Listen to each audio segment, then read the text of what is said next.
Hello प्यारे बच्चों। मैं शुभम भास्कर एक बार फिर स्वागत करता हूं आपका अपने इस प्यारे से YouTube channel easy way to learn chemistry में।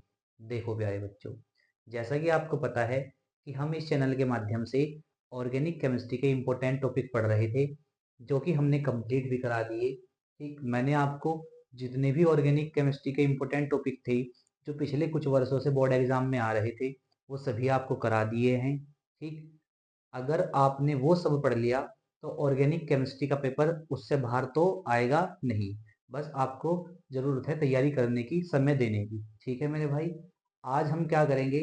आज हमने फर्स्ट बुक के चैप्टर वाइज इंपॉर्टेंट टॉपिक लिखे हैं।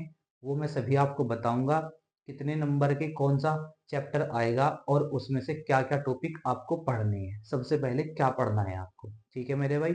चलिए स्टार्ट करते हैं। देखो, सबसे पहले हमने लिखा है चैप्टर नंबर फर्स्ट, विलियन। आपका जो चैप्टर है चैप्टर नंबर फर्स्ट, विलियन, ये 8 नंबर का आएगा। पहली बात तो ये है। ठीक, इसमें से आपको क्या तैयार करना? आपको तैयार करना मोलरता, मोललता, मोल प्रभार व नॉर्मलता। ठीक, ये सब टॉपिक आपको तैयार करने के बाद आपको इन पे क्या करना? न्यूमेरिकल तैयार करना, इन पर अंकित प्रश्न भी आपको तैयार करने। ठीक है मेरे भाई। उसके बाद मैंने टॉपिक लिखा राउल्ट के दोनों नियम। राउल्ट के दोनों नियम आपको तैयार करने हैं। राउल्ट के दोनों नियम कौन कौन से हैं सुन लो। पहला जो नियम है राउल्ट का, वो है द्रव द्रव विलयन के लिए राउल्ट का नियम। ठीक, आपको एक तो ये तैयार करना। और दूसरा जो राउल्ट का नियम है वह है अवाष्पशील विलों के लिए राउल्ट का नियम। ठीक है, इन दोनों नियमों को आपको तैयार करने के बाद उन पर न्यूमेरिकल भी तैयार करने हैं, मतलब न्यूमेरिकल प्रैक्टिस करनी है। ठीक है मेरे भाई। उसके बाद हेनरी का नियम तैयार करना आपको। हेनरी का नियम भी एक मोस्ट इंपोर्टेंट टॉपिक है, इस पर न्यूमेरिकल भी आता है, आपको ये भी क्या करना? तैयार करना। ठीक है मेरे भाई। उसके बाद मैंने लिखा विलियन के अणुसंख्या गुणधर्म। विलियन के अणुसंख्या गुणधर्म तैयार करने, उन पर छोटे छोटे प्रश्न तैयार करने। ठीक, जैसे आप कर सकते हैं क्वथनांक में उन्नयन, मांक में अवनमन, परासरण दाब, ये सब चीजें आपको क्या करनी? तैयार करनी। ठीक है मेरे भाई। उसके बाद मैंने लिखा PV is equals to NRT.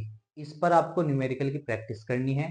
और जो मैंने लिखा small M is equals to 1000 into K into small W upon में capital W into delta T, इस फॉर्मूले पर भी आपको क्या करनी? आंकिक प्रश्न तैयार करनी। ठीक है मेरे भाई।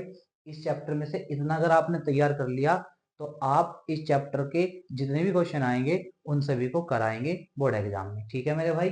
चलिए अगला चैप्टर आपका जो है वो है सेकंड चैप्टर, विद्युत रसायन या वैद्युत रसायन। ठीक है, 7 नंबर का आपके पेपर में ये आएगा। आपको इसमें से क्या क्या पढ़ के जाना वो देख लो। आपको पढ़ना चालकता पढ़नी, विशिष्ट चालकता, मोलर चालकता और तुल्यांकी चालकता। ठीक है, इन्हें पढ़ने के बाद इन पर आपको आंकिक प्रश्न की प्रैक्टिस भी करनी है। ठीक है। उसके बाद आपको पढ़ना कोलराउस का नियम। कोलराउस का नियम पढ़ने के बाद आपको इस पर क्या करनी? आंकिक प्रश्न करने हैं। ठीक है मेरे भाई। उसके बाद आपको पढ़ना है इलेक्ट्रोड विभव, मानक इलेक्ट्रोड विभव और मानक हाइड्रोजन इलेक्ट्रोड। ठीक है, ये क्या है? ये तीनों टॉपिक मोस्ट इंपोर्टेंट है। इनमें से भी आपको एक टॉपिक पूछा जा सकता है, ये भी आपको तैयार करना। उसके बाद विद्युत रासायनिक श्रेणी। विद्युत रासायनिक श्रेणी कंप्लीट तैयार करनी। विद्युत रासायनिक श्रेणी के अनुप्रयोग भी तैयार करने हैं और विद्युत रासायनिक श्रेणी के लक्षण भी आपको तैयार करने हैं। ठीक है मेरे भाई। उसके बाद आपको नर्स समीकरण तैयार करनी। इस पर टिप्पणी लिखने के लिए वो आपसे पूछ सकता है। ठीक है, इस चैप्टर में से आपको इतना तैयार करना। ठीक, उसके बाद हमने चैप्टर नंबर थर्ड डाला रासायनिक बलगतिकी, जो कि कितने नंबर का आएगा पेपर में? 7 नंबर का आएगा। ठीक है, इसमें से आपको सबसे पहले क्या तैयार करना वो सुन लो। सबसे पहले मैंने लिखा कोटि और आणविकता में अंतर। सबसे पहले आपको क्या करना? कोटि और आणविकता में क्या अंतर होता है उसके बारे में आपको लिखना है। ठीक है मेरे भाई, उसके बारे में आपको बताना है। उसके बाद इसमें टॉपिक लिखा हुआ शून्य व प्रथम कोटि की अभिक्रिया के लक्षण। दूसरा जो क्वेश्चन आपको तैयार करना, वो तैयार करना है कि शून्य कोटि की और प्रथम कोटि की अभिक्रिया के जो लक्षण होते हैं वो क्या होते हैं, वो आप तैयार करें। ठीक है। उसके बाद तीसरा जो क्वेश्चन है वो है प्रथम कोटि की अभिक्रिया के लिए समाकलित वेग समीकरण। आपको ये बात भी पता होगी कि जो प्रथम कोटि की अभिक्रिया है उसके लिए जो समाकलित वेग समीकरण है, ये भी एक इम्पोर्टेंट टॉपिक है, मोस्ट इम्पोर्टेंट टॉपिक है। ठीक है, अगर आप प्रथम कोटि की अभिक्रिया के लिए समाकलित वेग समीकरण कर लेते हैं तो उससे रिलेटेड न्यूमेरिकल भी आप कर लोगे। ठीक है मेरे भाई, तो आपको ये टॉपिक भी क्या करना, तैयार करना। उसके बाद इसी चैप्टर में आपको एक चीज आती है, आभासी एकाणुक अभिक्रिया। आभासी एकाणुक अभिक्रिया भी इम्पोर्टेंट टॉपिक है, ये भी आपको तैयार करके जाना है चैप्टर 3 में से, रासायनिक बलगतिकी में से। ठीक है भाई, उसके बाद चैप्टर नंबर 4 है मेरे भाई, चैप्टर नंबर 4 है डी व एफ ब्लॉक के तत्व। डी व एफ ब्लॉक के तत्व जो चैप्टर है वो आपका 6 नंबर का आएगा पेपर में।